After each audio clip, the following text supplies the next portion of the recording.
শ্রী শ্রী প্রেমভক্তি চন্দ্রিকার, প্রেমভক্তি চন্দ্রিকারের রচয়িতা তিনি নিত্যানন্দ প্রেম আবেশ মূরতি শ্রী শ্রীল নরোত্তম ঠাকুর দাস মহাশয়। তার এই অমীয় দিব্য চিন্ময় অমর গ্রন্থে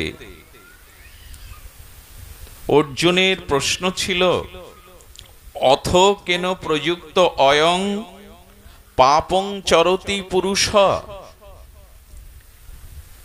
হে জনার্দন, হে অনাদির আদি, হে পরম পুরুষ শ্রী গোবিন্দ, মানুষ জানে যে পাপের দ্বারা তার পতন হয়, পাপের দ্বারা মানুষের ধ্বংস বিনাশ স্খলন পতন হয়, তবু কেন পাপ করে? তুমি এই প্রশ্নের উত্তর দাও, কে করাই জোর করে পাপ? আমরা অনেক সময় এই প্রশ্নই করি, না আমি স্খলনের পথে পতনের পথে যেতে চাই না, আমি প্রগতির পথে শান্তির পথে কল্যাণের পথে যেতে চাই, কে জোর করে আমার ভেতর থেকে পাপ পথে আমাকে নিয়োগ করে? তো গোবিন্দ তার নাম দিয়েছেন অথ কেন প্রযুক্ত অয়ং, কে আমাকে পাপের পথে নিয়োজিত করে? ভগবান তদুত্তরে বলছেন, কামেশ ক্রোধেশ রজত গৌণ সমদ্ভাব। তোমার মধ্যে যখন কামনা, এই কাম ব্যাপক অর্থে কামনা উদিত হয়, কোন বস্তুর লালসায়, কোন বস্তু প্রাপ্তির জন্য হৃদয়ে যখন কামনা জাগে, বাসনা জাগে, এই কামনাই হলো এই জোর করে পাপ পথে নিয়োজিত করার পূর্ণ শক্তি। কামনাই হলো মনুষ্য জীবনের দুর্জেয় শত্রু। তো ভগবান বলছেন এই কাম জয় সম্ভব না। ঠাকুর মশাই সহজ ত্রিপদীতে সেইটা বলছেন, দেহে বৈশে রিপুগণ। আমাদের দেহে যে ষড়রিপু আছে, এটি তো দেহের মধ্যেই আছে, দেহে বসেই আছে। ষড়রিপুযুক্ত বলছেন, দেহে বৈশে রিপুগণ যতেক ইন্দ্রিয়গণ, চক্ষু কর্ণ নাসিকা জিহ্বা ত্বক পাদ পানি উপস্থ, এই 10 কর্মেন্দ্রিয় 10 জ্ঞানেন্দ্রিয়, এই হলো 10 ইন্দ্রিয়, এবং মন এই দিয়ে 11 ইন্দ্রিয়। তো বলছেন দেহে বৈশে রিপুগণ যতেক ইন্দ্রিয়গণ কেহ কারো বাধ্য নাহি হয়। কেউ কারোর কথা শুনে না। আমাদের রিপুগুলো আমাদের নিয়ন্ত্রণে নাই। চক্ষু নয়, কর্ণ নয়, জিহ্বা নয়, নাসিকা নয়, ত্বক নয়, মন মনন আমাদের কোনোটাই নিয়ন্ত্রণে নয়, কারণ কেউ কারোর কথা শোনে না। এখন উপায় কি? সেই উপায়ের কথা আমরা জানবো। বলছেন শুনিলে না শুনে কান। এত কথাই তো শোনা হলো, এত শাস্ত্র উপদেশ, এত সাধু উপদেশ, তারপরেও সেই উপদেশ আমার জীবনে কাজে আসলো না কেন? এত কিছু শাস্ত্রের মহিমা জানার পরেও, বিধি নিষেধ এটি জানার পরেও কেন কান শোনে না, প্রাণ কেন বোঝে না? এরই উত্তর আমরা আজ অন্বেষণ করব। জানিলে না জানে প্রাণ। যখন হরিকথা শ্রবণ করি সাধু মুখে, সাধু সঙ্গে, তখন প্রাণ জোড়ায়, মনে হয় না আর কেন অন্ধকারের পথে, আর কেন পতনের পথে, এবার আলোর পথে চলবো, এবার সত্যের পথে চলবে, এবার ভজনের পথে চলবো। কিন্তু না, এটি কিছুক্ষণের জন্য বিশুদ্ধ সত্য নয়, সত্যের আবেশ আসে, কিন্তু এটা বেশিক্ষণ প্রাণ বোঝে না। দড়াইতে না পারে নিশ্চয়, আমি এদের নিয়ন্ত্রণ করতে পারলাম না। এখন নিয়ন্ত্রণ কিভাবে করব আমরা, সেটি জানিয়েছেন। আপনারা নেকুল এবং সাপের যুদ্ধ দেখেছেন, লড়াই। গ্রাম বাংলায় যখন সাপ আর বেজিটা লড়াই করে, বিষাক্ত সর্প দংশন করে নেকুল মানে বেজিকে, মরে না কেন? বরঞ্চ বেজির হাতেই সাপ মরে। কারণ কি? কারণ যখন সর্প দংশন করে নেকুলকে, ওই বিষক্রিয়া নাশ করে সর্পটাকেই নাশ করবে বলে জঙ্গলের মধ্যে এক দৌড়ে ছুটে যায়। এই কারণে ওর একটি ঔষধি গাছ চেনা আছে এই বেজিটার, ঔষধি শিকড়টা নেওয়ার সাথে সাথে সাপের বিষক্রিয়া নষ্ট হয়ে যায় এবং ওই সাপকে মেরে ফেলে। এখানে কামনা হলো সর্প, আর নেকুল বেজিটা হলাম আমরা, আমাদেরও তো দংশন করছে। এখন বিষক্রিয়া নাশ করবেন কি করে? বলে শিকড়ের সন্ধানটা প্রয়োজন। শিকড়টা যদি জিহ্বায় নিতে পারেন তাহলে সাপের বিষ বিষক্রিয়া না করে বিষক্রিয়া নষ্ট করবে এবং ওই বেজিটাকে, সাপটাকেই মেরে দেবে। এখন এই ঔষধি গুণটা নেকুলের জানা আছে, আমাদের জানা আছে তো? সেই গুণটা আর কিছু না, সাধুমুখে হরিকথা আর হরিনামই হলো সেই ঔষধ, একমাত্র ঔষধ। সাধুমুখে হরিকথা এবং হরিনাম আশ্রয়, এটি হলো এই কামনারূপ সর্পের, কাল বিষধর সর্পের আঘাত হতে বাঁচবার একমাত্র মহা ঔষধি। ভগবান সেই কথা বলছেন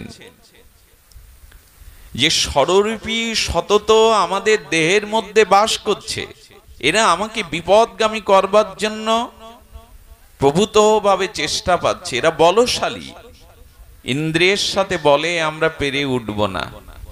এই জন্য ঔষধটা জানা আমাদের একান্ত প্রয়োজন।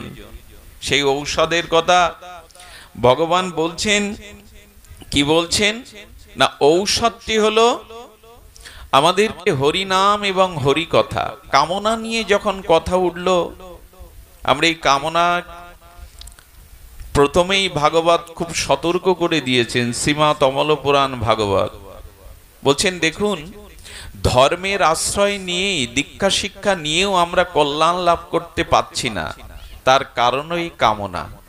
এই জন্য ভাগবতের শুরুতে শ্রীল সুখদেব গোস্বামী বলছেন, ধর্ম পর্জিত কৈতব অত্র পরং নির্মৎ শরণং শতম। এটা ভাগবতের বীজ। ভাগবত প্রথমেই বলছেন, ধর্মের মধ্যে যদি কপটতা থাকে, ধর্মের আশ্রয় নিয়ে যদি কপটতা থাকে, তাহলে কপট ব্যক্তির কখনো কৃপা লাভ, প্রেম ভক্তি লাভ এটি সম্ভব নয়। তো সেই কপটতা কি? ধর্মের মধ্যে কপটতাটা কি বলছেন? কামনা। এই জন্য ভাগবত সতর্ক করে দিয়েছে, কোনো কামনা যদি তোমার হৃদয়ে থাকে তাহলে ভাগবত ধর্মে তুমি দীক্ষা শিক্ষা নিতে পারবে না, এক পাও এগোতে পারবে না। প্রথমেই তোমাকে এই কামনা শূন্য হতে হবে। সেটি কি সম্ভব? এই মরজগতে কি সম্ভব? আমাদের দশাটা কি জানেন? স্বর্ণ পাত্রে আমরা কিছুটা অমৃত দিয়েছি, আর 100 বছরের পুরনো চন্দন কাষ্ঠে গব্য ঘৃত দিয়ে সেই সুধাটা গাঢ় করার জন্য জাল দিচ্ছি। যে বলুন তো, একে তো স্বর্ণ পাত্র, তারপরে অমৃত দেওয়া, আর 100 বছরের পুরনো সুগন্ধি চন্দন কাষ্ঠ ঘৃতাহুতি দিয়ে ওইটি জ্বালিয়ে ঘন করছি। তো হলো ঘন, পাত্রটা সোনার, তাতে অমৃতও রয়েছে, জাল দিচ্ছি চন্দন কাষ্ঠে গো ঘৃত দিয়ে, কিন্তু সেই অমৃতের মধ্যে কেউ একটু বিষক্রিয়া মানে বিষ ঢেলে দিল। যতই সোনার পাত্র হোক, ঘৃতাহুতি হোক, চন্দন কাষ্ঠের জাল হোক, ওটা পানের যোগ্য কি? ওইটি পান করলে তো বিষক্রিয়া হবে। তেমন দুর্লভ মনুষ্য জন্মরূপ পাত্র পেয়েছো, অমৃতরূপ গুরু মন্ত্র দীক্ষা হরিনাম পেয়েছো, আর জ্ঞানরূপ আগুন পেয়েছো, ঘৃত পেয়েছো জ্ঞানরূপ, চন্দন কাষ্ঠরূপ শাস্ত্রের বাণী পেয়েছো, কিন্তু সব বৃথা হয়ে গেল। ওর মধ্যে কামনারূপ বিষের প্রবেশ হয়ে গেল। জয় রাধে। ওর মধ্যে কামনা ঢুকিয়ে দেয়া গেল। ওইটা পাবেন বিষ যদি দেয়া হয়? তো কামনাই তো বিষ। ভাগবত বলছেন, ধর্ম করতে গেলে কপটতা ছাড়ো, আর কপটতা হলো কামনা। সেই কামনাগুলি কি? স্ত্রী পুত্র সংসার, এই কামনার কথা তেমন বলেননি। বলেছেন ধর্ম, অর্থ, কাম, মোক্ষ, এই 4টি বাসনা বুকে নিয়ে, কামনা নিয়ে কেউ যেন ভগবত রাজ্যে না আসে, ঠকে যাবে সে। চিন্তা করা যায়, ভাগবত পাঠ করলে টাকা ছুঁড়ে ছুঁড়ে পড়বে, পেছনে টাকা ছুটবে আমার পেছনে, এটি অর্থকারী। দুটো কথা মুখ দিয়ে বলতে পারলেই তো সাধু ভেবে সকলে টাকা ছুঁড়ে ছুঁড়ে মারবে। অর্থের লালসা যদি থাকে সোনায় পথে। ধর্ম যদি করতে হয় তাহলে কামনা শূন্য ধর্ম করো। পূজা পার্বণের নাম করে নিজের কামনা বাসনা পূরণের জন্য ওখানে বসো না। অর্থ দাও, ধন দাও, সুন্দরী রমণী দাও, 100 বছর আয়ু দাও, ভোগ বিলাস দাও, বাড়ি গাড়ি দাও, যদি এই কামনা বুকে নিয়ে ধর্ম করতে আসেন, আপনি ধর্মকেও ঠকালেন, নিজেকেও ঠকালেন, কলঙ্কিত করলেন। ধর্ম অর্থ কাম আর কামনা পূরণের জন্য ভাগবত ধর্ম নয়, হরিকথা নয়, হরিনাম নয়। এমনকি মৃত্যুর পরে যাতে আমি স্বর্গ পাই, মৃত্যুর পরে যাতে জন্ম মৃত্যু চক্রে মুক্তি পেয়ে আমি মোক্ষ পাই, এই মোক্ষ বাসনাও যদি থাকে, তাহলে তোমার শুদ্ধ ভক্তি প্রেম কখনো গৌর চরণে হবে না, রাধারানীর চরণেও হবে না। আচ্ছা, এই চারটেই হলো কপটতা। কপটতা মানে মুখে এক আর মনে আর এক। মুখে বলছি ধন চাই না, মান চাই না, তোমার চরণ চাই, প্রেম চাই, ভক্তি চাই, তোমাকে চাই হে ভগবান, এই জগৎ ব্রহ্মাণ্ডের কিছু চাই না, প্রেম চাই, ভক্তি চাই, তোমার রাতুলো আতুলো চরণ চাই। কিন্তু মনে আছে মুক্তির বাসনা, মনে আছে অর্থের বাসনা, মনে আছে ভোগ বাসনা। বললেন তুমি কপট। আর কপট ব্যক্তি শুদ্ধ ভক্তি কোনো কালেই পাবে না। এই জন্য সতর্ক করা হয়েছে, ধর্ম পর্জিত কৈতবত্র পরং নির্মৎ। এই ভাগবত ধর্ম, বিশুদ্ধ প্রেম ভক্তি ধর্ম কাদের জন্য? নির্মৎসর সাধুগণের জন্য। নির্মৎসর সাধু মানে রাজহংসের মতো, তারা দুধটাকে নিয়ে অসার জলটাকে রেখে দেবে। জল আর দুধ মিশ্রিত হলে দুধটাকে নেবে, তেমন প্রেম ভক্তিটাই নেবে, হরিনামটাই নেবে। এ জগতে ধর্মকে আশ্রয় করে তারা কামনা বাসনা পূরণের পুঁজি করবে না, হাতিয়ার করবে না। যদি এই সত্যে রাজি থাকে তবে প্রেমের পথে এসো, ভক্তির পথে এসো, না হলে কোনো কালেই এটি পাওয়া যাবে না। এখন আমাদের কি তা হয়? আমাদের এটি হয় না। আমরা ভগবানকে একটা প্রণাম করি আর চেয়ে বসি 3-4টে। কাশিতে এক ভক্ত ভগবান শিবকে ডাকছেন ওং নমঃ শিবায়, ওং নমঃ শিবায়। ভগবান আশুতোষ অল্পতে সন্তুষ্ট, এসে বলছে বর নে, তবে একটা দণ্ডবত করেছিস, একটাই বর দেব। বলছেন আমার দরকার 3টা। উনি অন্ধ এবং উনি রোগগ্রস্ত এবং ওনার অভাব, ভিখারিত। তাহলে উনি যদি ধন চান, তাহলে অন্ধ ব্যক্তি, রোগগ্রস্ত ব্যক্তি টাকার উপরে, মোহরের উপরে শুয়ে কি লাভ? আচ্ছা, উনি যদি দৃষ্টি শক্তি ফিরে পান, তা রোগগ্রস্ত নির্ধনী ভিখারির দৃষ্টি দেখে কি হবে? আবার উনি যদি ওনার নিরোগতা চান, অসুখ সারতে চান, তাহলে নির্ধনী ব্যক্তি, অন্ধ ব্যক্তির সুস্থ শরীর থেকেও কি? উনি বলছেন আমার দরকার 3টে। শিব ঠাকুর বলছেন তাড়াতাড়ি চাও, নাহলে আমি চলে গেলাম। দণ্ডবাদ করেছো একটা, বর তো একটা। লোকটা তখন ইনিয়ে বিনিয়ে বলছে আচ্ছা একটাই চাইছি, আপনি একটু অপেক্ষা করুন প্রভু। আমার চাওয়া হলো এই, আমার নাতির অন্নপ্রাশনে সোনার থালায় তার মুখখানা দেখে তার মুখে আমি অন্ন তুলে দিচ্ছি, এই বর দেন, এই একটাই বর দেন। শিব ঠাকুর বললেন বলিহারি তোর বুদ্ধি। হ্যাঁ, নাতি দেখতে গেলে পরমায়ু, নাতির মুখ দেখতে গেলে চোখ, আর সোনার থালে খাওয়াতে গেলে কিছুটা অর্থ লাগবে। এটা হলো পাইকারি আকারের বুদ্ধি। হ্যাঁ, দণ্ডবত একটা, বর একটা, কিন্তু চেয়ে নিল ওর মধ্যে 3টে।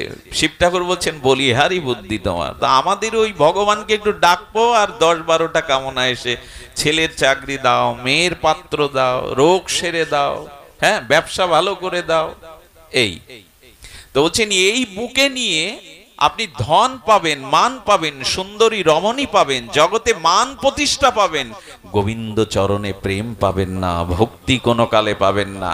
এগুলি কপটতা। এই কপটতা থাকলে সে প্রেম ভক্তির অধিকারী নয়। ভাগবত প্রথমেই সতর্ক করেছেন।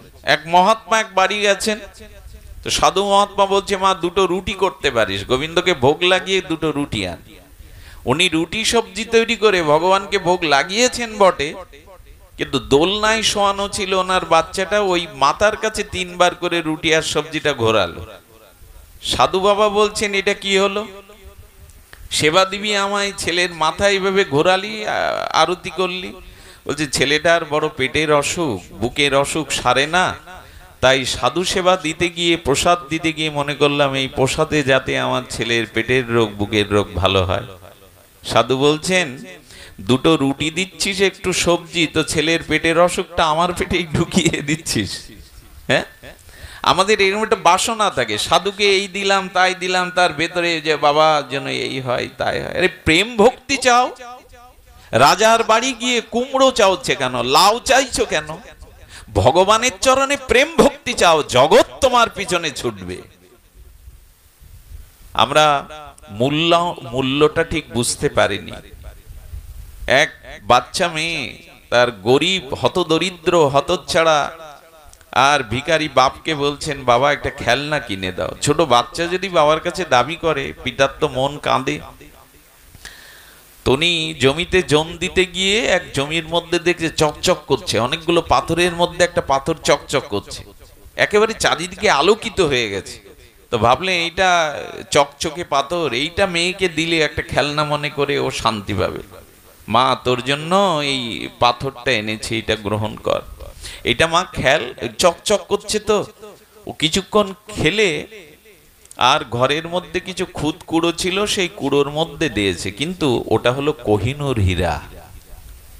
ভগবানের ইচ্ছা ওটা কোহিনূর হীরা, তো ওইটা জল জল করছে, কুড়ো থেকে বেরিয়ে জল জল করছে। উনি জানে একটা পাথর, মেয়েটাও বা জানে একটা পাথর, খেলনা, একটু চকচক করছে, ভালো লেগেছে খেলতে। ঘটনাক্রমে এক জহুরি, পাকা জহুরি ওই পথ দিয়ে যেতে গিয়ে তার জল পিপাসা লাগলো। সে কৃষকের ঘরের বারান্দায়, ঘর দত্ত তেমন না, এসে জল প্রার্থনা করে দেখছে একটা মণি চিকচিক করছে, সারা ঘরটা আলোকিত। উনি দৌড়ে গিয়ে দেখলেন জহরি তো পাকা জহরি, এটা তো কোহিনূর হীরা, এরা এর সন্ধান জানে না। আচ্ছা তুমি এই পাথরটা যদি দাও কি নেবে এর বিনিময়ে? বললো খেলনা পাথর বিলে কুড়িয়ে পেরেছি, আমার মেয়েটা খেলনা চাচ্ছিল বাবা, তাই ওকে দিয়েছি, এটার মূল্য কি? তো বললেন তুমি আমার সাথে বাজারে এসে, তো বাজারে নিয়ে এক সবজিওয়ালার কাছে গিয়ে বলছে এটা নিয়ে তুমি ক বস্তা আলু দিতে পারো? বললেন 2 বস্তা। ওনার মনে হয়েছে এটা দামি কোনো পাথর হতে পারে, এত চকচক করছে। তখন ওই কৃষক বলছেন বলে কি, খেলনা পাথরের বিনিময়ে 2 বস্তা আলু? আরে দিয়ে দিন, তাড়াতাড়ি দিয়ে দিন। বলে হ্যাঁ দেবো, তুমি আমার সাথে থাকো। মুদিখানার দোকানে যাওয়ার পরে বলছে 10 বস্তা চাউল দেব, ডাউল দেব। বলছেন না, দিয়ে দাও, ফেরত দাও। আসলে ওটা তো কোহিনূর হীরা, চকচক করছে, কেউ মনে করেছে দামি হবে। স্বর্ণকারের দোকানে গেছে, গিয়ে বলছেন চোখ বড় হয়ে গেছে। বললেন কে আপনি, কোথা থেকে এটা পেয়েছেন? আমি 1 কোটি টাকা দেবো, এটা দিয়ে দিন। কৃষকের চোখ তো বড় বড়, ওনার গা কাঁপতে শুরু করেছে। বলে কি 1 কোটি টাকা? এই তো আমার পুরো বংশই বসে খেতে পারবে রাজহালে, দিয়ে দিন। আরে রাখছেন কেন, দিয়ে দিন।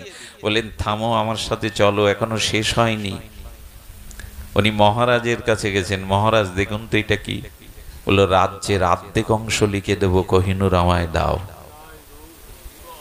কৃষক তখন লুটিয়ে পড়েছে, এটা কি, এটার এত মূল্য কেন, রাজ্য দিয়ে দেবে? বললেন তুমি তো জানো না, মেয়ের খেলনা ভেবে এনেছো, এটা কোহিনূর হীরা, জগতে বিরল, এটি পাওয়া যায় না, এটা রাজ সম্পদের উপরে। তো ভগবানের নাম, শ্রী গুরুদেব, ভাগবত শাস্ত্র হলো কোহিনূর হীরা।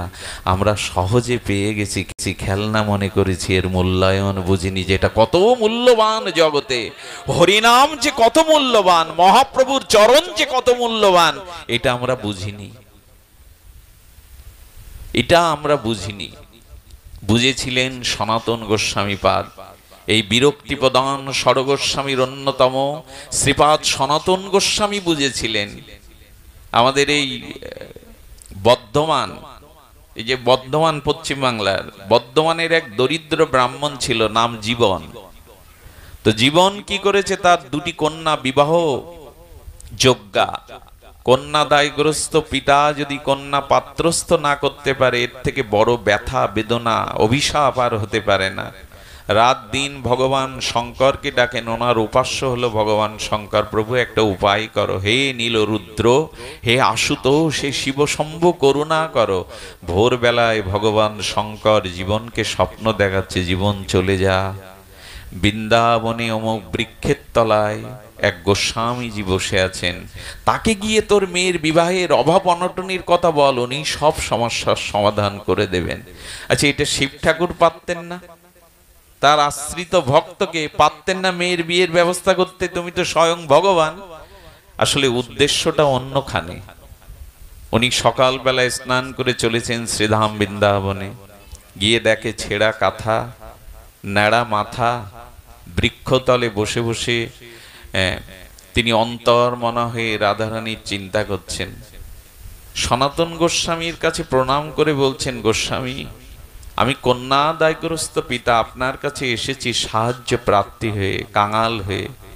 সনাতন একটু হাসলো মুস্কি, এসে বলছে, একদিন আমি প্রধানমন্ত্রী ছিলাম, তোমার আকুতি, তোমার মনোব্যথা দূর করবার যথেষ্ট সামর্থ্য ক্ষমতা ছিল, কিন্তু আজ আমি ছেঁড়া কাঁথা গায়ে দিয়ে গাছতলায় বসেছি, আমার কাছে ওই সম্পদ নাই। তখন বলছেন, আচ্ছা তোমাকে পাঠালো কে আমার কাছে? বলেন, আমার উপাস্য ভগবান শঙ্কর স্বপ্নে নির্দেশ করেছেন আপনার কাছে আসতে। উনি তখন বলছেন, একটু দাঁড়ান, ভগবান শঙ্কর পাঠিয়েছেন? এর কিছুকাল পূর্বে উনি রাধারানীর নাম স্মরণ করতে করতে পায়চারি করছিলেন ব্রজের ধুলাতে। হঠাৎ করে ওনার পায়ের বুড়ো অঙ্গুষ্টিতে কি একটা বেঁধে গেল, যেই বাঁধলো চকচক করে উঠল। আসলে ওটা পরশ পাথর, যেটা জগতে আমরা নাম শুনেছি কিন্তু কখনো এটা দেখা দুষ্প্রাপ্য। তো পরশ পাথরটা পাওয়ার পরে পায়ের আঙুল দিয়ে সনাতন নাটছে। একদিন প্রধানমন্ত্রীর পদে ছিলেন উনি, জগতের অন্যতম শ্রেষ্ঠ জ্ঞানী, প্রভূত ঐশ্বর্য মাধুর্যের অধিকারী, বিদ্যার গৌরবের অধিকারী সনাতন গোস্বামী পাদ। তিনি বলছেন, হে রাধে, তুমি সোনা দিয়ে উপাসনা কেড়ে নেওয়ার লোভ দেখাচ্ছ? হ্যাঁ, ওটা তো ছেড়ে এসেছি রাধে, কেন সোনা দিয়ে আমার উপাসনা কেড়ে নিতে চাইছো? পা দিয়ে বালির ঢিবি করে পুঁতে রাখলো, যদি কারো দরকার হয় কখনো এটা এখানে থাক। হাত দিয়েও ছুলেন না। এরা কারা? যে প্রেমের কথা বলছি, যে শুদ্ধ ভক্তির কথা বলছি, এই ষড়গোস্বামী অধিকারী। এরাই এই পথটা আমাদের চিনিয়ে দিয়ে গেল। নাহলে আমরা ধর্ম বলতে বুঝতাম কামনা বাসনা পূরণের হাতিয়ার। ভগবানকে সামনে রেখে নিজের ভোগ বাসনা চাওয়া পাওয়াই হলো ধর্ম, কিন্তু না। সনাতন গোস্বামী বলছেন, ও মনে পড়েছে, এই জন্য ভগবান শঙ্কর পাঠিয়েছেন। তুমি দেখো তো, ওই বালুর নিচে আমি একটা পাথর রেখেছিলাম, ওটা ছোঁয়ালে লোহা সোনা হয়ে যায়, যাও দেখো তো আছে কিনা, থাকলে নিয়ে যাও। ওইটা খুঁড়ে দেখলো পরশ পাথর, কিন্তু ও তো চেনে না, হতচ্ছাড়া ভিখারি, কন্যা দায়গ্রস্ত পিতা। কিছুদিন গিয়ে বলছে, পরশ পাথর আমার হাতে। এটা তো স্বপ্নেও কল্পনাও আসে না। ওনার হাতে লোহার মাদুলি ছিল, ছোঁয়ানোর সাথে সাথে চকচক সোনা হয়ে গেল। সর্বনাশ। আচ্ছা, এক বাক্যে যিনি বাম আঙুল দিয়ে, বাম হাতের আঙুল দিয়ে দেখিয়ে দিলেন পরস্পর, ছুলেনও না, বালুর মধ্যে রেখেছে। আমার মনে হয় এর থেকে কোনো দামি বস্তু তার কাছে আছে, না হলে এটাও আমাকে এক কথায় দিত না। উনি সেই পরশ পাথরটা এনে যমুনায় ছুড়লেন। ছোড়ার আগে বলছেন, যে ধনে হইয়া ধনী, মনিরে মানো না মনি, তাহারও খানিক মাগি আমি নত শিরে, এত বলি নদী তীরে ফেলিল মানিক। তুমি যে ধনে ধনী হয়ে পরশ পাথর মনিকেও মানছ না, ওগো গোসাই তুমি সেই ধন আমায় দাও, এ ধন আমি চাই না। আমার শিব পাঠিয়েছেন তোমার কাছে এর থেকে পরম ধন পাওয়ার জন্য। বললেন, ওরে ওরে জীবন, সেই পরম ধন যদি পেতে চাস, সেই ধন ছুড়ে ফেলে দে যমুনায়। যমুনায় ফেলে দিয়ে স্নান করে আসলেন। কানে তার দিলেন প্রেমময় মন্ত্র, কৃষ্ণ মন্ত্র, এবং জীবন কিছুদিনের সাধনার মধ্যেই রাধা মাধবের চরণে প্রেম ভক্তি পেয়ে গেলেন। লক্ষ লক্ষ নরনারী, আত্মপীড়িত মানুষ জীবনকে প্রণাম করতে আসে। জীবন হয়ে গেল জীবন মহারাজ, রাজা না, রাজার রাজা, ভগবৎ রাজ্যের মহারাজ হয়ে গেল। মেয়ের বিয়ের দায়িত্ব ভগবান শিবই নিয়েছিলেন। শিবের উদ্দেশ্য ছিল, ওর শুধু জগতের অভাব আমি দূর করব না, ওর চিরদিনের অভাব প্রেম ভক্তি দিয়ে দূর করব। আর প্রেম ভক্তির জন্য উনি ভক্তের কাছে পাঠিয়েছেন। এই জন্য জগতের কোনো কামনা বাসনা এটি খুব কলঙ্কিত করে আমাদের, আমাদের হৃদয়কে বড় জঞ্জল তৈরি করে দেয়। এই জন্য কাম ক্রোধ রিপু আমার দেহে বসে। আচ্ছা, কেউ যদি বেদ মুখস্থ করে, কেউ যদি মহাভারত রামায়ণ ভাগবত ঠোঁটস্থ করে, বলেন সর্বশাস্ত্রে যদি বিশারদ পারঙ্গম হয়, পরম পণ্ডিত হয়, তবে তিনি ঘোর মূর্খ, যিনি রিপুকে জয় করতে পারেননি, কাম কামনাকে জয় করতে পারেননি, ইনি ঘোর মূর্খ। এই জন্য আমাদের চিন্তা করতে হবে, ভক্তির পথে আসতে গেলে এই রিপুগুলো, কামগুলো, কামনাগুলো আমাদেরকে একটু নিয়ন্ত্রণের উপায় জানতে হবে। ঔষধটা আগেই বলেছি, সেটি হলো ঔষধ একটি, ঔষধ বহু নয়। ঔষধ হলো ভগবানের অনুগ্রহ, কৃপা। আর এটি পেতে গেলে আপনাকে সাধুমুখে হরি কথা শ্রবণ কীর্তন করতে হবে, হরি নাম রূপ মহৌষধি এটি গ্রহণ করতে হবে। আসলে ভগবান দয়ালু, আপনার কাম ক্রোধ তিনিই মুছে দেবেন, তিনিই কৃপা করে ভক্তি সঞ্চয় করবেন। শুধু তার নামকে, তার চরণকে আশ্রয় করুন। আচ্ছা, অজামিল মৃত্যুর সময় কাকে ডাকলো বাবা?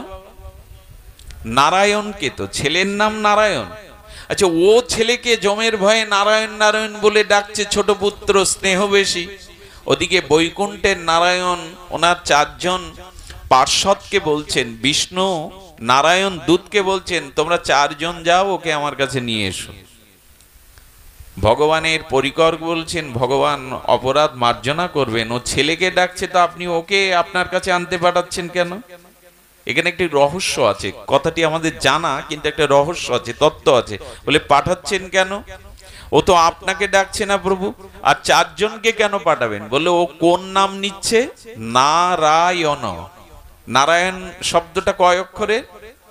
ও যদি মধুসূদন বলতো 5 জনকে পাঠাতো ভগবান, যদি গোবিন্দ বলতো 3 জনকে পাঠাতো, হরি বললে 2 জনকে পাঠাতো। এখন ভগবানের নামের অক্ষরের মহিমা দেখুন, যে কটি নাম নারায়ণ, ওই 4 জনকে পাঠাচ্ছেন। ওরা তখন দাবি তুলেছে, প্রভু আপনাকে ডাকছে না তো, আপনি ওকে বৈকুণ্ঠ কেন নেবেন?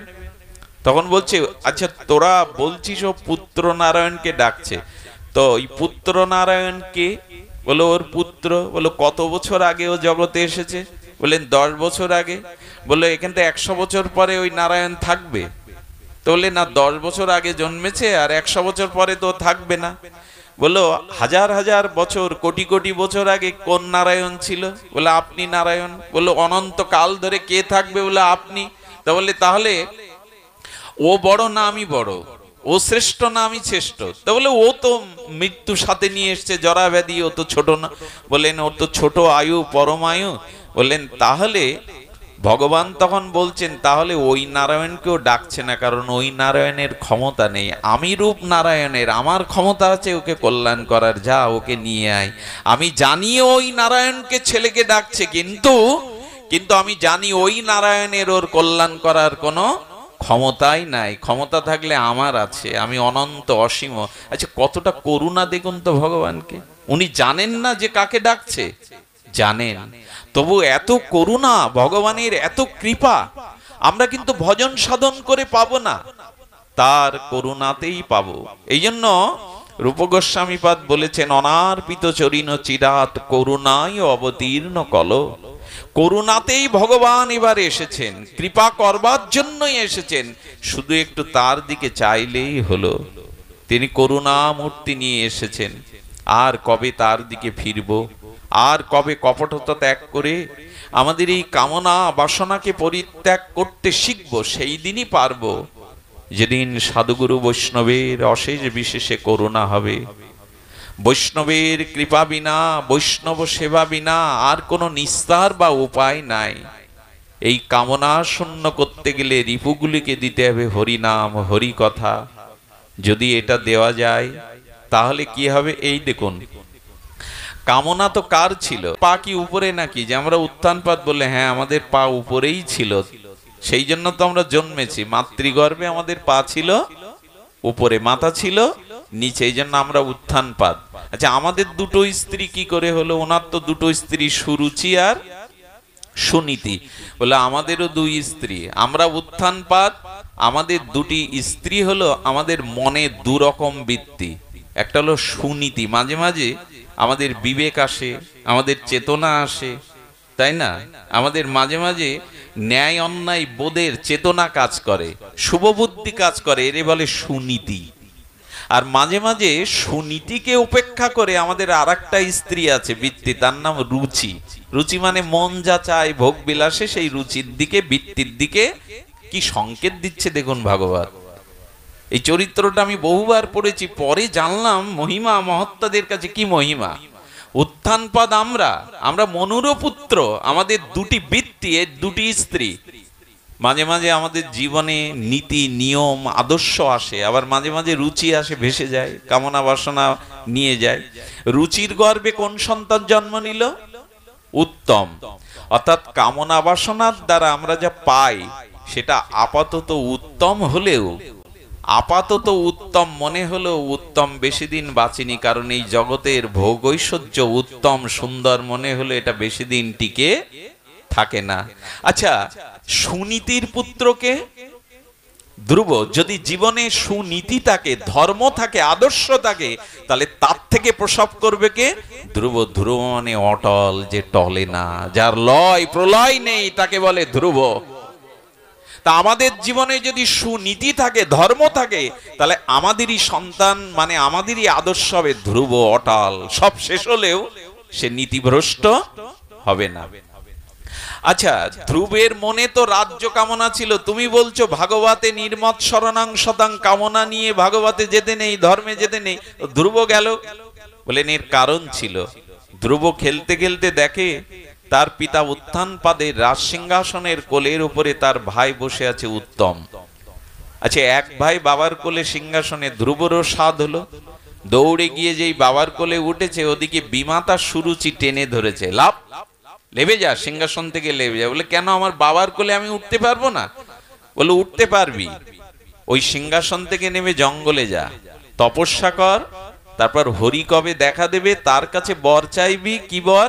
যে আমাকে রুচির গর্ভে জন্ম দাও, আমার গর্ভে যেদিন জন্মাবি সেই দিন সিংহাসন পাবি। কত বড় তাকে মানে ব্যথার কথা বললো, আমার গর্ভে না জন্মালে তোর বাবার কোলে বা সিংহাসনে। বিমাতা তো মাকে গিয়ে বলল, মা বলল তোর এই ইচ্ছা পূর্ণ করতে পারে একমাত্র পদ্ম পলাশ লোচন হরি, যা তার তপস্যায় যা। মা তাকে চিনিয়ে দিল কি? হরি তপস্যা, হরি পারেন তোর মন। আচ্ছা, এটা কামনা কিনা? রাজ্যের কামনা কিনা? কামনা নিয়েই বুকে তো যাচ্ছে। ধ্রুব যখন ঘরে যাওয়ার জন্য প্রস্তুতি নিচ্ছে, তখন উত্থানপাদ এসে বলছে, ধ্রুব জঙ্গলে যাস না, আমি তোকে অর্ধেক রাজ্য দিয়ে দেব।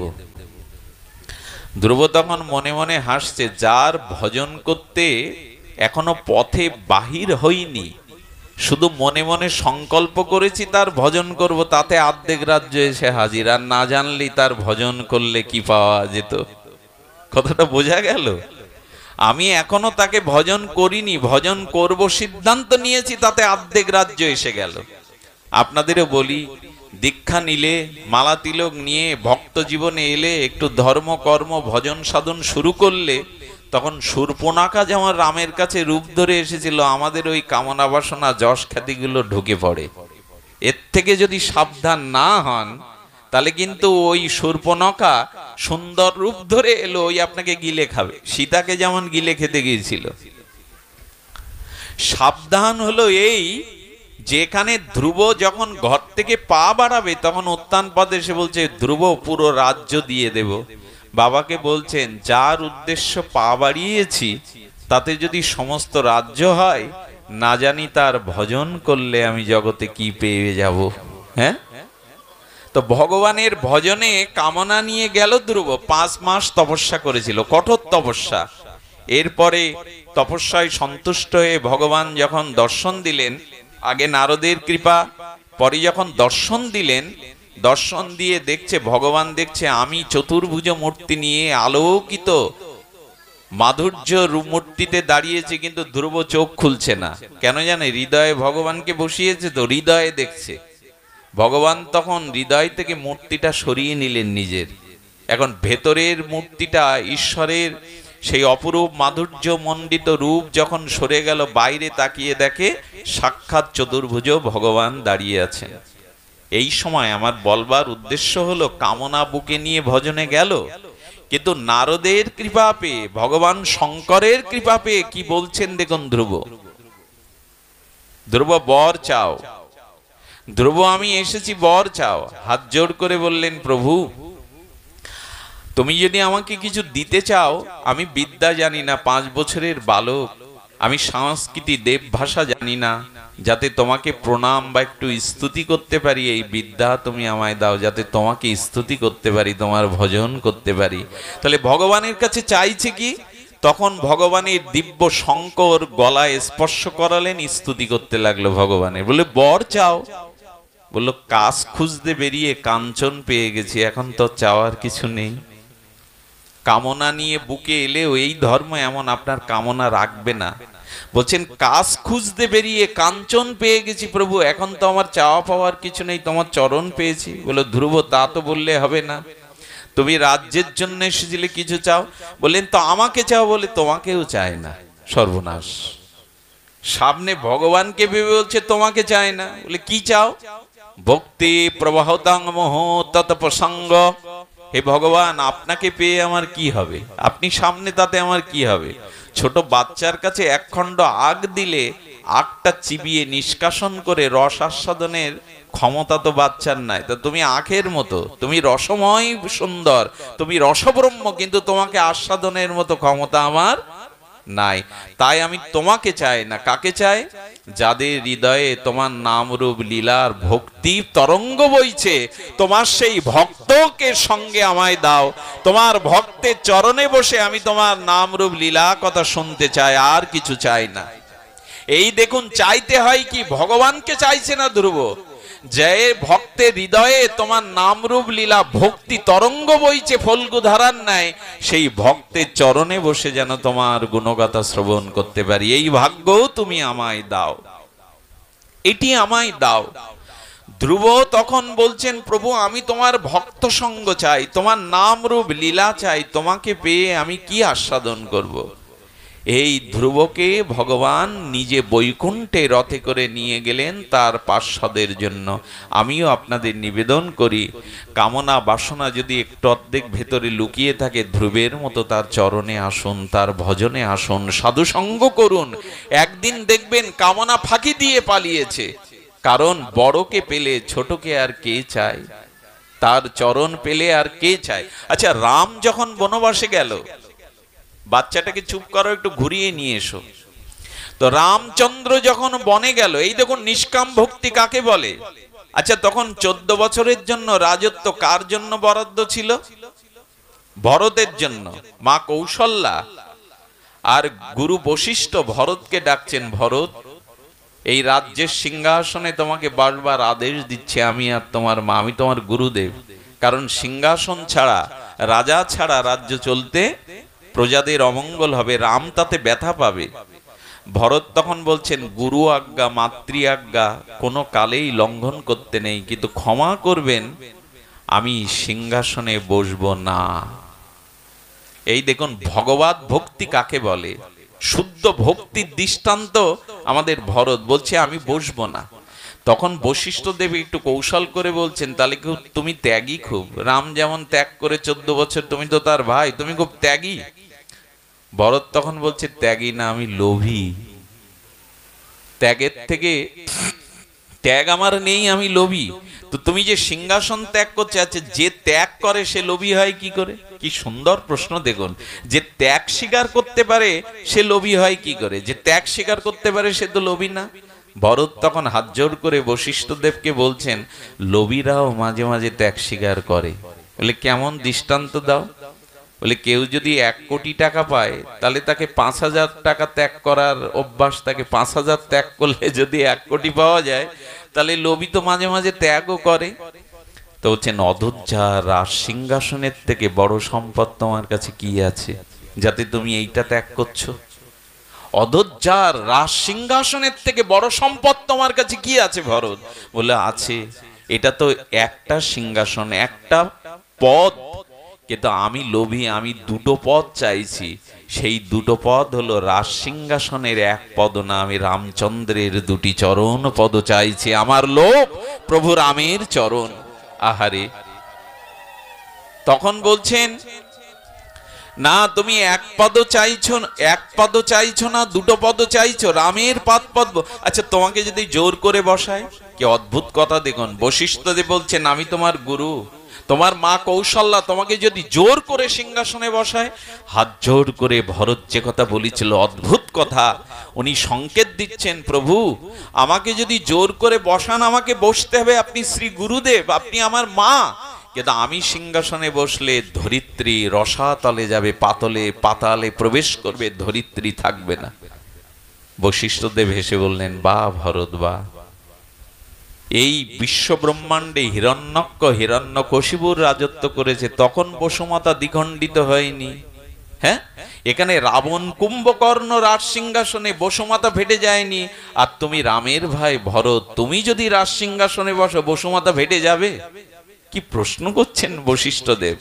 ভরত তখন বলছেন, প্রভু যাবে। তার কারণ কি জানেন?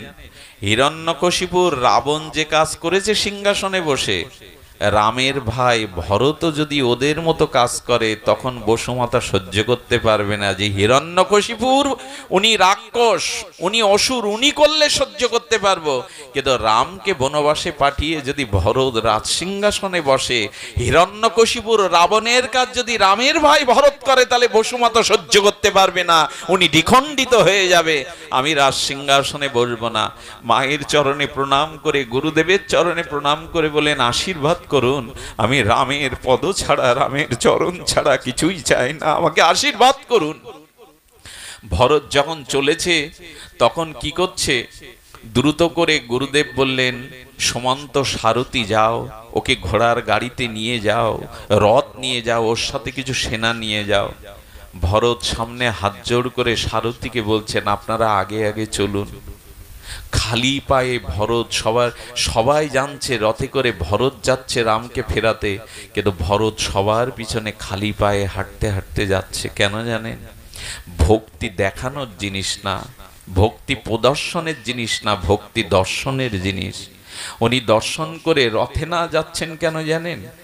আমার কারণে আমার প্রভু রাম এই পথে খালি পায়ে হেঁটে গেছে, নগ্ন পায়ে। আমার কারণেই তো আমার প্রভু খালি পায়ে এই পথ দিয়ে গেছে। আমি কেন রথে উঠবো? আমি কেন পাদুকা পায়ে দেব? একে বলে প্রেম, একে বলে ভক্তি। পায়ে যেতে যেতে, ভরতের রাজার ছেলে তো ভরত, ওরা পাদুকা ছাড়া তো এক পাও চলে না। পায়ে কাটা ফুটে রক্তাক্ত হয়ে গেল, ঝিল কাকরগুলো ফুটি ঝালা উঠে গেল। জ্বালা করছে, ভরতের পায়ের দিকে দৃষ্টি নাই।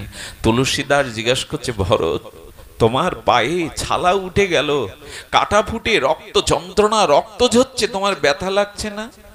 ভরত তখন বলছেন, এ দেহ মন প্রাণ আমি প্রভুকে দিয়েছি, আমার রামকে।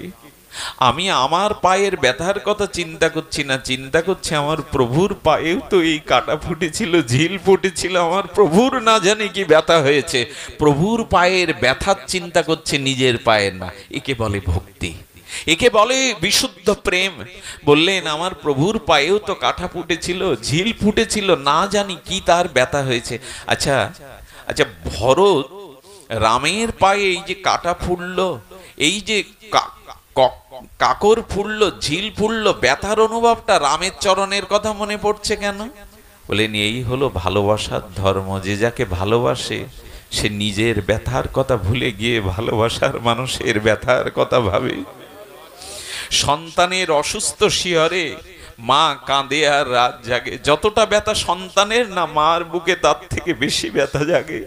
ভালোবাসার ধর্ম হলো ভালোবাসার মানুষটা সুখে থাক, ব্যথাটা সব আমার আসুক। আজ ভরত নিজের পায়ের ব্যথা স্মরণ না করে রঘুপতি রামচন্দ্রের ব্যথা স্মরণ করছেন। আচ্ছা, এখানে একটা কথা মনে পড়ে গেল। তুলসীকৃত রামায়ণে রামচরিত মানসে বলছেন, রামচন্দ্রের পেছনে সীতা লক্ষণ যাচ্ছিল, ওদের পায়ে কাটা ফুটেছে এরকম বর্ণনা নাই, ওদের পায়ে কোনো ঝিল ফুটেছে, ছালা উঠে গেছে বর্ণনা নাই। তো তাহলে ভরত রামের পিছনে চলছে রামকে আনতে, ওর পায়ে ফুটবে কেন যদি লক্ষণ সীতার পায়ে না ফোটে? রামকে প্রশ্ন করা হয়েছিল, কেন ফুললো? বললো, লক্ষণ আমার হৃদয়ের ভাই বটে, সীতা আমার অর্ধাঙ্গিনী বটে, কিন্তু ভরত আমার প্রাণ। প্রাণ যদি এক হয় তাহলে ওখানের ব্যথাটা তো এখানে আসে। ভরত আমার প্রাণ। লক্ষণের পায়ে, সীতার পায়ে ফোটেনি কেন জানো? ফোটেনি। এই জন্য ভগবানের পিছনে চলতে গিয়ে কারো পায়ে যাতে ব্যথা না আসে, যন্ত্রণা না, সেই জন্য ভগবান তার পিছনে চলা ভক্তদের ব্যথা নিজেই নিয়ে নেন। কারণ আমার পেছনে চলতে গিয়ে যদি কেউ ব্যথা পায়, তাহলে আমার পেছনে চলার সার্থকতা আসবে না। কিন্তু ভরত হলো আমার ব্যথার ব্যথী। এই ভরত রামচন্দ্রকে যখন ফেরত আনতে পারিনি, চোখের জলে বলেছিল, তোমার দুটো পাদুকা আমায় দাও। আমি পাদুকাকে সিংহাসনে রেখে ছত্র ধরে 14 বছর সেবা করব মাটিতে বসে। এই হলো প্রেম। নিজে রাজ্য, এই দেখুন, রাজ্য চাইল না, খড়মের উপরে ছত্র ধরে ভারত 14 বছর ধরে ওই খড়মের পূজা করেছে। এটি তো গল্প নয়, এটি তো উপন্যাস নয়, এটি হলো আমাদের জীবন দর্শন, ভারতীয় দর্শন, আধ্যাত্ম দর্শন। তাই যদি কেউ ভালোবাসেন, তবে ভালোবাসা কোনো চাওয়া পাওয়ার বিনিময়ে হয় না। তাকে তার ব্যথায় ব্যতীত হওয়া, তার সুখে সুখী হওয়াই হলো জীবনের একমাত্র বিশুদ্ধ প্রেম। এই প্রেমটুকু যদি দেওয়া যায়, এই প্রেমটুকু যদি আমরা ভগবানকে অর্পণ করতে পারি, তখনই সেটা হবে আমাদের প্রকৃত ভালোবাসা, প্রকৃত বিশুদ্ধ ভক্তি। এই জন্য শাস্ত্র কি বলেছে, না, এই প্রেম তাকে দাও, বিনিময় কিছু চেয়েও না। নস্কর্ম অচ্যুত ভাববর্জিতং ন শোভতে জ্ঞানমলং নিরঞ্জনম। বিশুদ্ধ শুদ্ধ ভক্তের দ্বারা তুমি এই জ্ঞান আনো, যে জ্ঞান আনলে তোমার প্রকৃত কল্যাণ হবে। এই জন্য বাবা, সময় নেব না, আপনাদের কাছে একটা অনুরোধ করি, সময় অনেক অতিবাহিত হয়ে গেছে। আসুন আমরা কামনা বাসনা পরিহার করে, ভোগ ও বৃত্তি রিপুইন্দ্রিয়ের তাড়না পরিহার করে, হরিনাম হরিকথাকে আশ্রয় করে রাতুল আতুল গোবিন্দের চরণ, রাধারানীর চরণকেই শুধু চাইব। এই ন ধনং ন জনং সুন্দরীং কবিতাং বা জগদীশ কামায়ে মম জন্মন জন্মনেশ্বরের অহেতুকি ভক্তিতয়ী। কারণ অন্য কিছু চাইলে আপনি ঠকে যাবেন। আমি গত দুদিন এই কথাটা বারবার বলছি, বারবার উচ্চারণ করছি, কেন জানি না। বলছেন খুব ঠকে যেতে হবে। অন্য কিছু যদি চাই, প্রেম ভক্তি ছাড়া, তার চরণ ছাড়া ঠকে যেতে হবে। কেন জানেন? শাস্ত্রেও খুব মর্মস্পর্শী সাবধান বাণী দিয়েছেন, জং ইয়ং বাপি শরণ ভবন্তে তেজে অন্তে কলে বরাং তং তম বৈতিকন্তে ও সদা তদ্ভাব ভাবিতা। এই সতর্কবাণী আমরা উপলব্ধি করিনি। আচ্ছা, মৃত্যুর সময় যদি কেউ টাকার চিন্তা করে মারা যায়, আমাদের টাকাতে তো খুব আসক্তি, যদি মারা যায় কি ঘটবে জানেন? দুঃসংবাদটা হলো, টাকার চিন্তা করে যদি কেউ মরে, সর্প হয়ে জন্মাবে সে। এটা আমার মন গড়া সিদ্ধান্ত না, ভাগবতের সিদ্ধান্ত। কারণ ফাঁসির আসামিকে সংবিধানে একটা শেষ ইচ্ছা পূরণের সংবিধান আছে, ওখানে আছে না? যিনি ফাঁসির আসামি তাকে কি জেলার কি বলে হয়, সরকার প্রধান থেকে তাকে বলা হয়, ওর শেষ ইচ্ছাটা শুনে নাও। ওর ফাঁসির মৌকুব বাদে অন্য কোনো ইচ্ছা যদি ও চায়, তাহলে শেষ ইচ্ছাটা, গোবিন্দও বললেন, আমি তোমাকে একটা শেষ সুযোগ দিচ্ছি, মৃত্যুর সময় যদি তুমি যে চিন্তা করবে, তোমার গতিও একটা সুযোগ দিয়ে দিলেন। এখন টাকার চিন্তা করলে সর্প হতে, এটা মন গড়া কল্পিত নয়, ভাগবতের সুসিদ্ধান্ত। কারণ যেখানে গুপ্তধন আছে দেখবেন ওখানে সাপ কুণ্ডলী পাখি পাহারা দেয়। যেখানে খনিজ সম্পদ আছে, গুপ্তধন আছে, ওখানে সর্প থাকবেই। তার মানে টাকার চিন্তা করে মরলে, আচ্ছা, মৃত্যুর সময় ছোট পুত্র ছোট কন্যা বুকে এলো, ওদের প্রতি খুব মমতা নিয়ে পুত্র কন্যার প্রতি অধিক স্নেহ যদি করে মারা যায়, ক্ষমা করবেন আমায়, কথাটা শক্ত হলেও নির্দয় হলে বলতে হচ্ছে, সে শূকর হয়ে জন্মাবে। ভাগবত বলছে কেন? বলে পৃথিবীতে যত প্রাণী জন্ম দেয়, শূকরই তার বাচ্চাকে সব থেকে মমতার বন্ধনে আবদ্ধ করে। শূকরের মতো বাচ্চা প্রীতি আর কারো নাই। বলছে শূকর হয়ে সে বাচ্চাগুলিকে ওই স্নেহ মমতায় জড়িয়ে যাবে। কথা শুনলে ভয় হয় না? আতঙ্কিত হতে হয় না? আচ্ছা, কারো যদি কামের চিন্তা আসে মৃত্যুর সময়, নর বা নারী, বলেন আগামী জন্মে তাকে বেশ্যা বা পতিতা হয়ে জন্মাতে হবে। আচ্ছা আচ্ছা, কেউ যদি বাড়ির চিন্তা করে মারা যায়, সুন্দর একটা 3তলা বাড়ি করেছে, শখ থাকে তো মানুষ, বলেন ওই বাড়িতেই সাপ ব্যাঙ বিছে বা সর্প কুকুর হয়ে বাড়িটাকে পাহারা দিতে হবে তাকে। এটা ভয় হওয়ার কথা না বাবা। মৃত্যুর সময় কি হয় জানেন? আমাদের সমস্ত হৃদয়েন্দ্রগুলো শিথিল হয়ে যায়, নির্জীব হয়ে যায়। মাইক ফাটিয়েও কানে কোনো কথা দিলে যাবে না, নির্জীব হয়ে যায়, নির্জীব হয়ে যায়। কিন্তু একটা ইন্দ্রিয় আপনার যৌবনের মতো, কিশোরের মতো বলবান থাকে, সে কখনো বিদ্ধ হয় না, কখনো শক্তিহীন হয় না। এই ইন্দ্রিয়টার নাম হলো মন। আচ্ছা, আপনারা বুড়ো হবেন, মৃত্যুর সময় আমাদের চোখ কান নাক ইন্দ্র শীতল হবে, মন শিথিল হবে তো? মন বুড়ো হবে তো? মনের রোগ ব্যাধি ধরবে তো?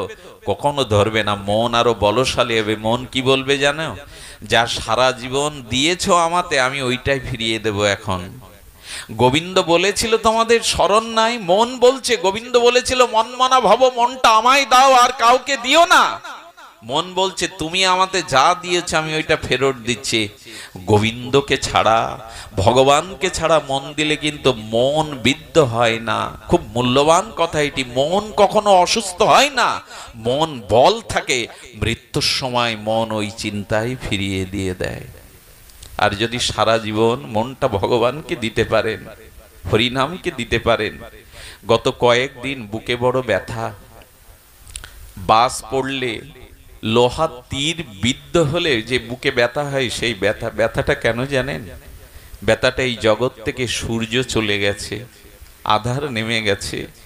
আমাদের এই জগতের পরম পূজনীয় চরণ মুরারি মোহন দাস বাবুজি মহারাজ চলে গেছেন।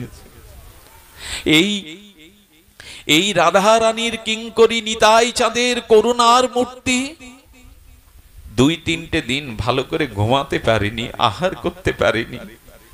সারাটা জীবন বৈষ্ণব সেবার মূর্তিমন্ত বিগ্রহ হয়ে জগৎকে বিলিয়ে গেছেন। এনার কি হলো জানেন? কিডনির অসুস্থতায় যারা ভোগে, এটা তার বাইরের কথা। আমাদের নিতাই, আমার সাথে যারা থাকে অদ্বৈত, ওরা চলে গিয়েছিল। বাড়িতে খাওয়া হয় না, পাসপোর্ট করে গুরুদেবের চরণ সেবা করবে বলে ছুটে গেছে। ছুটে যাওয়ার পরে বলল 1 ঘন্টা করে 24 ঘন্টা ওখানে নাম হতো। গুরুদেব 1:45-এ উনি চলে যান, পরম পূজনীয় মুরারি মোহন দাস বাবাজি মহারাজ। 1:45-এ ভোগ হয়। ভোগের পরে ওই দিন সকালে ভক্তরা গিয়ে বলছে, বাবা নিতাই বলুন। বাবা শুধু বলল জয়, জয় শ্রী কৃষ্ণ। ওই যন্ত্রণার মধ্যে, শরীরের মধ্যে তখনও নাম স্ফুরিত হচ্ছে, নাম ধ্বনিত হচ্ছে। এই নাম নিতে নিতেই তিনি চিরবিদায় নিলেন হরিনামের মধ্যে দিয়ে, ভগবানের চিরনামের মধ্যে দিয়ে। হরিদাস ঠাকুর এইটুকু বলেছিল, প্রভু আমি মরতে চাই, তবে তোমার চরণ বুকে নিয়ে, শ্রীকৃষ্ণ চৈতন্য নাম বদনে নিয়ে, তোমার চরণ নিয়ে, বৈষ্ণবের ধুলি অঙ্গে মেখে আমি চিরদিনের মতো যেতে চাই। এই মরণের সময় যাতে ভগবানকে স্মরণ হয়, এই জন্য মনটা বিষয় আশায় দিলে কিন্তু খুব ঠকে যেতে হবে। সেদিন পুত্র কন্যা যারা, তারা এমনি করে কিন্তু আমায় হরিনাম দিলেও, কিন্তু একটা অদ্ভুত কাণ্ড কি জানেন? আমরা কত বড় ব্যর্থ মানুষ, আমরা কত বড় অজ্ঞানযুক্ত মানুষ। মারা যাচ্ছে যে মানুষটা, তার সামনে মায়ার কথা আনি। বাবা তোমার ছোট বৌমা এই, বাবা তোমার নাতি এসেছে ঢাকা থেকে, ওকে একটু আশীর্বাদ করে দাও, তখনও তাকে মায়ার কথা শোনায়, একবারও তাকে ভগবানের কথা মনে করিয়ে দেই নে। আমাদের বুদ্ধি কত মোহগ্রস্ত দেখুন। যেই মারা গেল সেই আমরা বলি বলো হরি। তখন হরি কাকে বলবে তুমি? তখন হরি কৃষ্ণ মহামন্ত্র শ্মশানে যাওয়ার সময় কাকে শোনাবে তুমি? এই জন্য জীবন ভোর যদি নাম হরি কথা ভালো না বাসেন, শেষের দিনে ওটা আসবে না। অন্তত এইটুকু প্রার্থনা করতে হয়, প্রভু একদিন তো বিদায় নেব, বিদায় বেলা তুমি ছাড়া যেন আমার নয়নের সম্মুখে স্ত্রী পুত্র কারো কথা মনে না থাকে। আমরা বলি মৃত্যুর সময় আত্মীয় স্বজন পাশে আসুক, বলতে হয় প্রভু শেষের দিনে আমি স্ত্রী মুখ পুত্র মুখ কাউকে দেখতে চাই না, তোমার চরণ দুখানায় যেন আমার স্মরণ হয়, যেন তোমার চরণটাকে স্মরণ করে যেতে পারি। কিন্তু এই জন্য তো অভ্যাস দরকার। গীতায় এই জন্য ভগবান বলে দিয়েছেন, তস্মাৎ সর্বেষু কালেষু মামানুস্মর। আমাকে স্মরণ করো, আমাকে সর্বদা স্মরণ করো, না হলে কিন্তু ও সময় আসবে না। ভগবানের নামটা ও সময় তোমার কাছে আসবে না। আমার মা এখানে আছেন, আমার বাবা যেদিন চলে যান খুব ছোটবেলায়, আমাকে বলছেন বিল্লমঙ্গল আমার বুকে আয়, একটু নাম শোনা তো। ভগবানের নাম জোরে জোরে কীর্তন করতে করতে তার জিহ্বাটা বলতে গিয়েই থেমে গেল, হরি নাম বলতে গিয়েই থেমে গেল। আমি জানলাম সারাটা জীবন তার হরি নাম করা সফল হলো। এই জন্য দয়া করে শেষের দিনের আপনি যদি সারা জীবন পাপও করেন, আগামী জন্মে পাপ ভুগতে হয়, তবু হরি নাম মুখে এলে একটু সতর্ক থাকতে হবে। এক গুরুদেব তার শিষ্যকে বলেছিলেন, আয় আশ্রমে আয়, বয়স তো হলো, এবার ভজন কর। বললো নাতিটা একটু বড় হোক গুরুদেব, ওর আদো আদো কথার মায়া ছেড়ে আমি কোথাও শান্তি পাবো না। 6 মাস পরে গুরুদেব এসে শুনলেন মারা গেছে লোকটা, কিন্তু ছেলেরা বলছে বাবা একটা সাপ ঘুরে বেড়ায় ঘরের মধ্যে, এই দেখি তো এই নাই, মারতে গিয়ে আর দেখি না। গুরুদেব ধ্যানের দ্বারা জানলেন ওই ঘরের চিন্তা করতে, আমি গল্প শোনাচ্ছি না, এই রাত জেগে ব্যাসাসনে গল্প কথার জায়গা এটি না, ভাগবত বলেছেন। আমি এক আচার্য পাটবাড়ির প্রভুর মুখে শুনেছিলাম এই বাস্তবিক ঘটনাটা। গুরুদেব ধ্যানের দ্বারা চিন্তা করে দেখলেন ওই বাড়ির চিন্তা করতে করতে মরায় সাপ হয়ে জন্মেছে, এই জন্য ওদের মাঝে মাঝে দেখা দেয়। বললেন তোরা সাপটা মারিস না, ও তোদের ক্ষতি করবে না, কিন্তু কারণ বললেন না, ব্যথা পাবে বলে তোদের বাবাই সাপ হয়েছে। কিন্তু কেউ ঘরে সাপ থাকলে নিশ্চিত থাকে মা পিটিয়ে মেরে ফেললেন। গুরুদেব পরের 6 মাস পরে এসে বললেন কিরে সাপটার কি দশা? বলল গুরুদেব সহ্য করতে পারেনি, পিটিয়ে মেরেছি। কিন্তু আর এক দুর্ঘটনা কি, সাপটা মারার পরে 3 দিনের মাথায় এই দেখুন এই কালো কুকুরটা হাউমাউ করে কাঁদে, চোখের জল ফেলে, লালা ফেলে, কোথাও যেতে চায় না, পিটালেও মারলেও। কুকুরটা তখন গুরুদেবের পায়ে এসে গো গো করে পা ছাড়ছে, আর কি বলছে, কি বলছে জানেন? প্রভু তোমার চরণ ভজন না করে বড় ভুল করেছি, কুকুর হয়ে সর্প হয়ে গৃহ পাহারা দিতে হচ্ছে। এই দশা যেন আমাদের কারো না হয়, আমরা যেন অন্তত একটু ভগবানকে স্মরণ করে যেতে পারি। কিন্তু এই জন্য আবেগ নয়, এই জন্য নিত্য নিরন্তর ভগবানকে ভালোবাসতে হবে, তাকে হৃদয়ে স্থান দিতে হবে, না হলে কিন্তু আসবে না হরিনাম। মাইকেও সেদিন দিলে আপনার রিপু ইন্দ্রিয় কর্ণ শিথিল হয়ে যাবে। তাই দয়া করে একটু নাম আশ্রয় করতে হবে, হরি কথা আশ্রয় করতে হবে। কেন আসবেন রাজ্যকে? এখানে মরার সময় যদি কোনো ভক্তের মুখের কথা চিন্তা হয়, শুনুন, মৃত্যুর সময় কটা চিন্তা এলে আপনি উদ্ধার পাবেন। শুদ্ধ কোনো বৈষ্ণবের মুখের কথা যদি আপনার মনে পড়ে, যদি গঙ্গার কথা মনে পড়ে, যদি তুলসীর কথা মনে পড়ে, যদি গীতার কথা মনে পড়ে, যদি হরিনাম পড়ে, আপনি গোবিন্দ চরণ পেয়ে যাবেন এই কটি জিনিসের স্মরণ করলে। আচ্ছা, পরীক্ষিত মহারাজ যখন অভিশপ্ত হলেন, উনি ফুলের বাগানে গিয়ে হরি কথা শুনতে পারতেন না, গঙ্গার তীরে আসলেন কেন? গঙ্গার তীরে পরীক্ষিত মহারাজ আসলেন কেন? তো রাজসভা ছিল, ফুলের বাগান ছিল। বলে মৃত্যুর সময় কেউ যদি গঙ্গার 1 ফোঁটা জল আমার গালে দেয়, গঙ্গা তো চরণামৃত, হরির চরণস্যুতা, মৃত্যুর সময় কারো গলে জল দেবেন না, গালে জল দেবেন না। আমরা আবেগ করে গালে জল দিতে থাকি। বলে মৃত্যুর সময় চরণামৃত দিতে হয়, রাধা মাধব নিতাই গৌরের গুরুদেবের চরণ ধৌত চরণামৃত যদি গলে পড়ে তাহলে সে উদ্ধার হয়ে যাবে। গীতা, তুলসী, গঙ্গা, এমনকি গাভীমার চিন্তাও যদি কারো আসে তাহলে সে গরু হবে না, গাভীমা হলো ভগবানের ভক্তি, রাধার। গাভীমার চিন্তা করলেও তার কল্যাণ হয়ে যাবে। পরীক্ষিত মহারাজ গঙ্গা তীর বেছে নিয়েছিলেন, গঙ্গার হাওয়া যার গায়ে লাগবে, যদি গঙ্গার কথা মনে পড়ে শেষের সময়। তাই বাবা, শেষ সময়টা যাতে ভগবানের কথা স্মরণে আসে, এই জন্য শাস্ত্রে বলছে তপস্বিন দানপর যশস্বিন মনস্বিন মন্ত্রবিদ সুমঙ্গলা। ভগবানের নাম হলো পরম সুমঙ্গল যুক্ত। ক্ষেমং না বিদ্যন্তি বিনা যতদর্পণাং, কি বলেছেন ভাগবত? তস্যৈ সুভদ্র দ্রব্য সে নম নম। তপস্বী, দানশীল, যশস্বী, মনস্বী, মন্ত্রজবক সদাচারীগণ যাতে স্বীয় তপাদি না করে মঙ্গল লাভে সমাপ্ত হন না। তপস্যা যাগ যজ্ঞ করেই তো মঙ্গল লাভ হয়। এই কলিতে একমাত্র হরিকথার হরিনামের দ্বারাই সেই মঙ্গল প্রাপ্ত হওয়া যায়। সেই মঙ্গল প্রাপ্ত হয় শ্রেয় স্মৃতি ভক্তি মদর্শ জীবী একমাত্র ভক্তির বিভূতিতেই আমরা পরম কল্যাণ লাভ করতে পারি। পরম কল্যাণ আমাদের সাধিত হয় যদি আমরা এমনি করে ভগবানকে ভালোবাসতে পারি। একটু দরকার ভরতের মতো প্রেম।